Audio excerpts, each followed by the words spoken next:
अर्तगरल बस एक ड्रामा नहीं, ये एक तिलिस्म है जो जहनों को जकड़ लेता है। अर्तगरल गाजी इस्लाम का वो शानदार सिपाही था जिसने सलीबियों और मंगोलों की नींदें हराम कर डाली थी।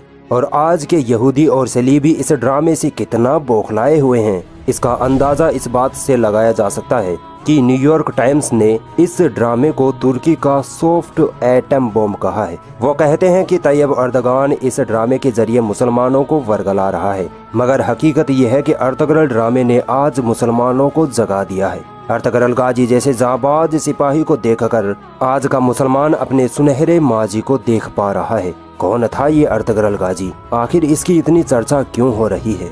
दरअसल मामला शुरू होता है 13वीं सदी से, जब चंगेज खान की मंगोली सेना पूरी दुनिया में लूट मार करती हुई मुसलमानों और यूरोप के कई मुल्कों को फतह कर रही थी।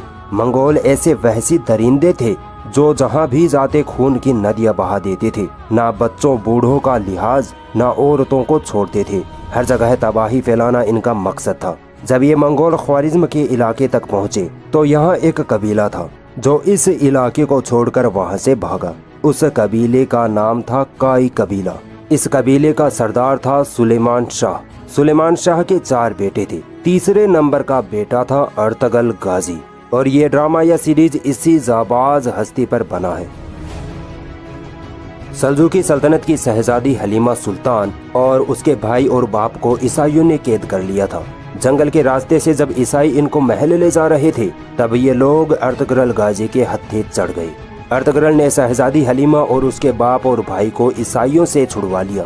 बस यहीं से शुरुआत होती है इस जाबाज दिलेर हीरो अर्तगरल गाजी की। इस घटना के बाद काई कबीले पर ईसाइयों की तरफ से तरह तरह की परेशानियां आने लगी, मगर अर्तगरल गाजी ने बड़ी दिलेरी से हर परेशानी को दूर कर डाला। अर्तगरल गाजी का दिलेरी वाला काम था ईसाइयों के उस किले को फतह करना जहां से मुसलमानों के खिलाफ साजिशें तैयार होती थी।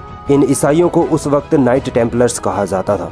इस किले में बड़े बड़े ईसाई पादरी मिलकर मुसलमानों के खिलाफ एक आलमी जंग की साजिश रच रहे थे, मगर अर्तगरल गाजी की बहादुरी ने इनके नापाक इरादों पर पानी फेर दिया। जब अर्तगरल ने इस किले को फतह किया तो पूरी मुस्लिम और गैर मुस्लिम सल्तनतों में अर्तगरल की दिलेरी और बहादुरी का डंका बजने लगा। यहाँ से अर्तगरल नाम का एक ऐसा तूफान उठा कि दुश्मनाने इस्लाम इस तूफान में उड़ते चले गए। दरअसल बात यह है कि इस ड्रामे के जरिए मुसलमानों की बुज़दिली और एहसास कमतरी को ख़त्म किया जा रहा है। इन्हें अपनी तहजीब पर फ़ख्र करना सिखाया जा रहा है।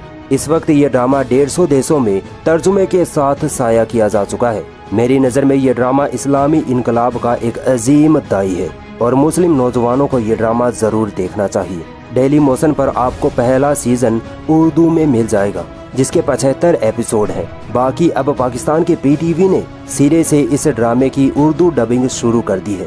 यूट्यूब पर आपको मिल जाएगी। एक बार दरियाए फरात को पार करते हुए काई कबीले के सरदार सुलेमान शाह दरिया में डूबकर इंतकाल कर गए। इसके बाद कबीले वालों ने अर्तगरल गाजी को अपना सरदार चुन लिया, क्योंकि अर्तगरल गाजी जैसा ज़हीन बहादुर निडर इंसान कबीले में और कोई न था। अर्तगरल की सरदारी में काई कबीले ने तुर्की के अनातोलिया की तरफ रुख किया। अर्तगरल के 2 भाई इससे अलग हो गए, जबकि अर्तगरल अपने छोटे भाई के साथ सफर पर निकल पड़ा।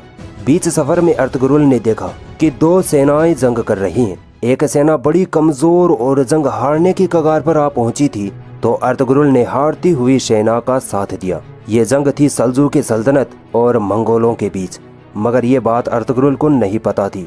मंगोलों की फौज अलाउद्दीन की सल्जूकी फौज को शिकस्त देने ही वाली थी कि अचानक अर्तगरल अपने 404 बहादुर फौजियों के साथ सल्जूकी फौज में मिल गए और मंगोलों को इस कदर मारा कि मंगोल अपने ही लोगों की लाशें मैदान में छोड़कर भाग गए।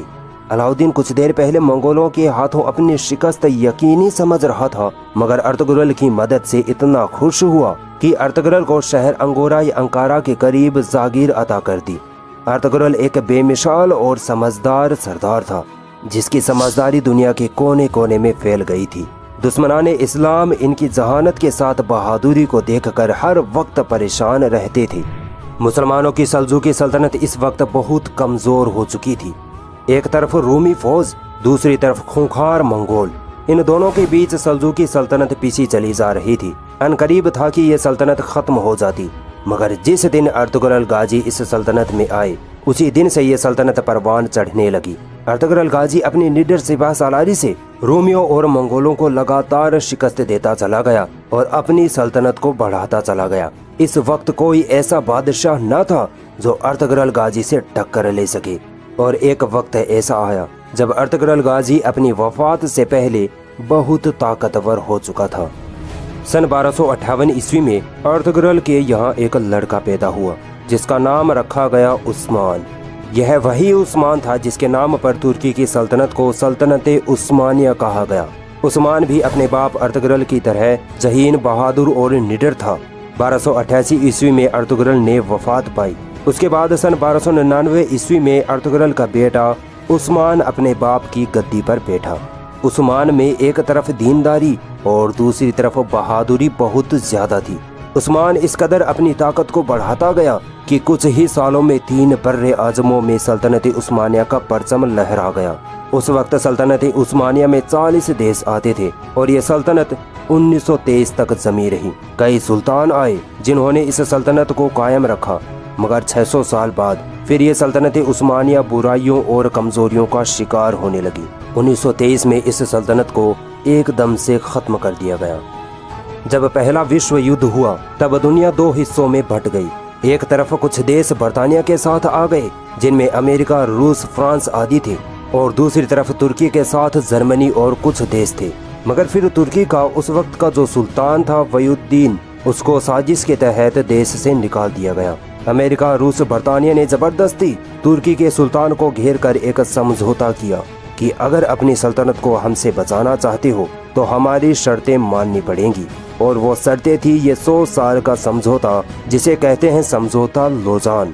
इस समझौते की शर्तें थी कि तुर्की का सुल्तान इस्तीफा दे, इसकी सारी संपत्ति जब्त कर ली जाएगी, खिलाफत वापस से कायम करने पर पाबंदी लगा दी गई और सबसे बड़ी और घातक शर्त तो ये थी कि अब 100 साल तक तुर्की अपनी ही जमीन से तेल पेट्रोल नहीं निकाल सकेगा। तुर्की को तेल या पेट्रोल दूसरे देशों से ही खरीदना पड़ेगा और तुर्की की बंदरगाह बास्फोरस पर भी पाबंदी लगा दी गई, जो कि एशिया को यूरोप से कम तरीन फासले से मिलाती है। इसे आलमी मलकियत करार दे दिया गया, यानी अब कोई भी देश का जहाज इस बंदरगाह से गुजर सकता है और तुर्की किसी से भी कोई टैक्स नहीं ले पाएगा, मानो तुर्की को बांधकर 100 साल के लिए किसी कोने में फेंक दिया गया हो। अमेरिका ने अपने एक गुलाम मुस्तफ़ा कमाल अतातुर्क को तुर्की का बादशाह बना दिया, जिसने तुर्की को एक सेकुलर देश घोषित कर दिया, जिसकी वजह से हर तरफ बेहयाई, शराब नोशी और मगरिबी कल्चर आम होने लगा। मगर अब 2023 में यह समझौता खत्म होने वाला है और जब यह समझौता खत्म होगा तब तुर्की पहले जैसा नहीं रहेगा। तुर्की एक ऐसा देश बनेगा जो अमेरिका और इजराइल जैसे देशों की आंखों में आंखें डालकर मुंह तोड़ जवाब देगा। अल्लाह ने तुर्की को रजब तैयब अर्दगान जैसा उम्मत मुस्लिमा का दर्द रखने वाला लीडर दिया है, जिसने अपनी समझदारी और न्याय के चलते एक बार फिर सेक्युलर तुर्की को इस्लामी तुर्की की जानिब गामजन कर दिया है। और इसी वजह से आज अमेरिका, इजराइल जैसे देश तुर्की को बर्बाद करने की हर साजिश कर रहे हैं। ये देश अर्तुगरुल गाजी ड्रामे को बंद कराने की हर वो साजिश कर रहे हैं जिससे कि ये ड्रामा बंद हो जाए और मुसलमान सोया का सोया रह जाए। मगर अब देर हो चुकी है, मुसलमान जाग चुका है। अब मुसलमानों को डराया नहीं जा सकता, अब मुसलमानों को दबाया नहीं जा सकता। अर्तुगरुल गाजी जैसी शख्सियत तारीख में बहुत कम देखने को मिलती है। हर मुसलमान को चाहिए कि अपने आप को दीन इस्लाम के हवाले कर दे और अर्तुगरुल गाजी जैसा बनने की ठान ले। यकीनन आज की जालिम दुनिया जमकर मुसलमानों के खिलाफ साजिशें कर रही है, मगर अब मुसलमानों को इन साजिशों को नाकाम करना होगा, वरना पिटते रहोगे और मिटा दिए जाओगे। अगर ये वीडियो आपको पसंद आई तो इस वीडियो को लाइक ज़रूर करें और भी ऐसी इंटरेस्टिंग वीडियोस देखने के लिए हमारा चैनल सब्सक्राइब ज़रूर करें और इस घंटे को भी दबाएं ताकि जब भी हम कोई नई वीडियो डालें तो उसका नोटिफिकेशन आप तक सबसे पहले पहुंच जाए।